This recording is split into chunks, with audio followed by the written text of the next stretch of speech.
Fifia lava te whatala whātolo tātua tunu le whaai ungole nei fo iwa yaso,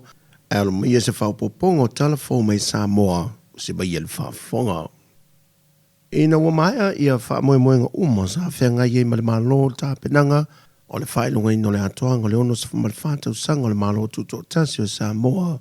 na tā loa e lana whionga te tai o le atunuu, sui uma o mtanga luenga le malo sa ngā rurue, e le tā penanga i so se vaianga SS, ma whātasia nei le whiawhia na nafi, e le portofono le tāte i songi, ma toi mamoli atu iei lana whaaftai mo i lato uma i mtanga luenga SS le malo, sa tō whasau i le whamoe moe. Ia, o te manatu o se lau le leile nei. Ia e whao atuai le leo le tātou malo mo tātou uma o esa ngā lue. O le atu le nganga whaaftai, me le nganga wha malo i whaivaru whirima. Me se tātou uma lava o esa ngā lue i le nei ono aso, fitu aso, whaasolo e ngā luenga. Sa tātou soa lau pulei. Ia ma tātou whaasoa i e ale le tāpenanga o me uma.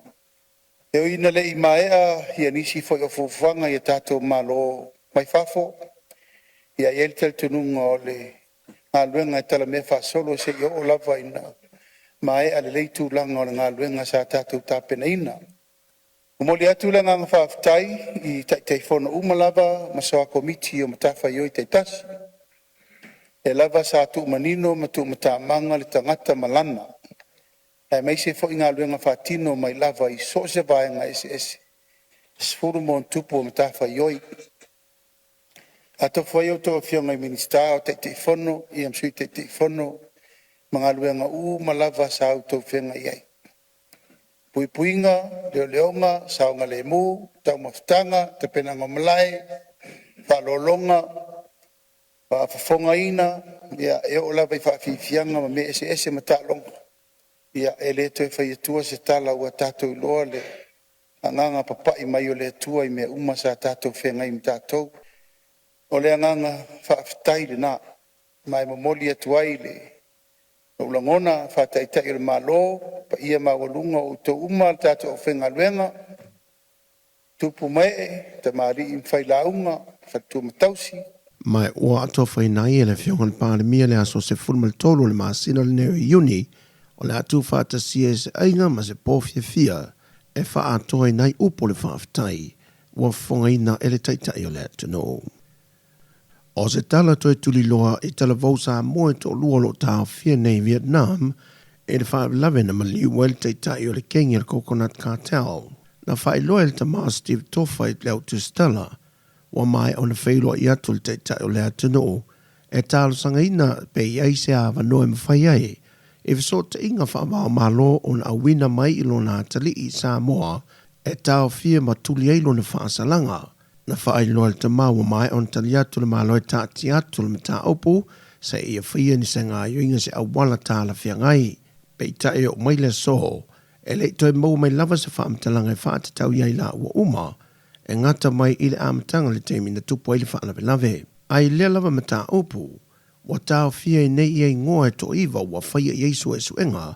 ma o tui nātu fo e lato te unga tupe il whal tupe tūtu tonu o Samoa, e loka i nai a lato te unga tupe le mwhai o na toi whaanga ioi, sa ia mahe asu e suenga, ilo lato so tanga iei la ui e to lua. O i lato o lo tau fia, e to atasile au se talia, e to luolo i Amerika, to tolu e New Zealand, ma le isi to tolu e Samoa nei. E ono whaatino i se teimi leo toe mamao, se polo inga mo whaavelawe tup whafo se i lea tunu. Ono le tūlanga ma ale o le ao i lea tunu o no swau, e le tūlanga wa whaititia mo le tolu se furuaso, le swau o lo teu whaanganga lo tātou malo. O tāpenanga i al komiti o whaavelawe whafo se i wa tāpena i ai, pe a whai e tūlai mai le tūlanga o le ale ai lo se swau i le pensini malekiso, whapea fo i le karsini. O whainga maasani e whailunga i nai lanu e tolu, o la sanga po si tepo fo ia e la sia le atunu o whailuilo,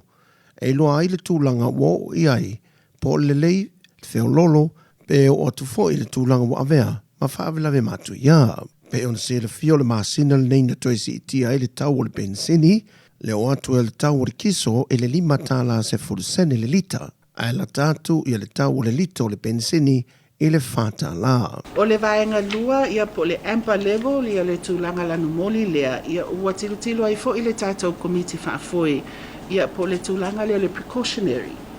Ia masa iai fo i ia se whaatantanoanga le tātou komiti e ui ina whapeona whaamautuina le sapalai ia o le swau o le taimi nei ia ena tilu lava le tātou komiti i ana fuafuanga whaatati ia i tāpena pena ai. Ma nofo saun yuni ai se o tātou atunuu i se tūlanga i ono tūlai mai ai ia le tūlanga maa le ane o le swau u lo mawapea. Le ofisa silio puno ofa le nā tūra ma le seo manga le ala i sala noa Francis Rupena. Wa avene le AI po le Artificial Intelligent po o se whaafi tahu di tele le au whātu pese le atunuu mai o se whiri fo i lea pe on whai loa le teitai o le whaili lau i lo mai Australia le pusiki le tūlanga whaale tono le whaale o ino upu Sāmoa e musika le ua whaatetere mai le AI. Me se a isi e i ngō sau le svai kai me o whaalongo ka kare lungo le ki o so le whai mai kanga kai against le AI. Aolona mai whamai e ala le pronunciation. Mai e ala le o le ala le whai ngō le pronunciation. E le ai ma se a whai ngō le pronunciation i le kanga ka pālangi. Ko sa apangu lau ingirisi. E lo le palangi la ukala le fai a ole e sengala o ngana Samoa e ia le upu a e te suinga lo longa fa leonga it could mean something else e ile ona winga e se si ona winga o me la nga la ina manu ma fai tete ia Samoa ile ngana o nga a fa e se lo le fa leonga o se mtai tusi ia e kwa fa leonga a ko al ma fa le le winga o le upum i maripese le sa wala ina tusi. Whaai loa Dr. Tua o le tūlanga le whaalongolongo i musika e whausia mai le AI e le fsili ngil tūlanga le lei, peita ai. Le la tautala tu le mai le consumers, mai le listeners, le au whaalongolongo point of view. Manga ia. Mana ia te le swinga. Ai o lona winga. I le kangakala le na te fausia le pese ma faufaunga o la ngona elu umai i tonu pese lea o fatu pese tangata fatu pese e ei a faila le fatu e era le pese le lau kango faila AI version le lau kango kui me tau se leni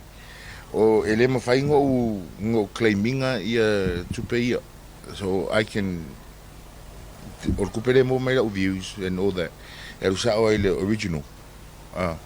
that's what I know o lo mala manga o so se cover AI it has to go to the original person to the original owner of the song the rightful owner of the song o le whaele le pusiki na whawai mai e le tausanga Lua Festival Maliva le wa ato nei le fitu tausanga o whawhiawhia whata amelo i te tonu au se tānlia peita i o le teimi mua mole ni wa malanga mai ai Samoa whawhiawhiai e talia i le wala au o le island mana mole nei tuto tasi. O se awa no foi na whaamani noai e le teita i o le whaili le winga moni o lingo o le au whai pese. Le mua no whaatulou mo whaamalulu atu Samoa i lau whaafonga anga. O mawhauwhaunga ia o na olunga o le teimi e le whaanga solo ai whaafifianga ma le tautua le tātou whaili. Ia silafia o le whaili lia e le kofua ia vaenga lea ma la tau mtafa ioi e se fo ifa ia like they all do one man bands fa ia la tau whaafifianga se longa e valaulia le tātou whaili tu whaatasi whata o maila ia so le eise kaimi e practice ai o so mea uma e whai like your mea valele you just go with the flow e le plan we don't plan anything o le mea la na ua whaingoa e tātou whaili o le ngoa whaeva ai e leise manatu falele mamala val loto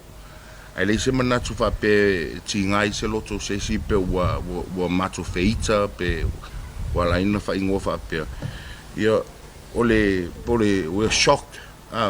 ourselves ole ke foi falongo ku ngai manga ia leo fa ingo ma ko fa ili le on fa tu lo lava ole pusiki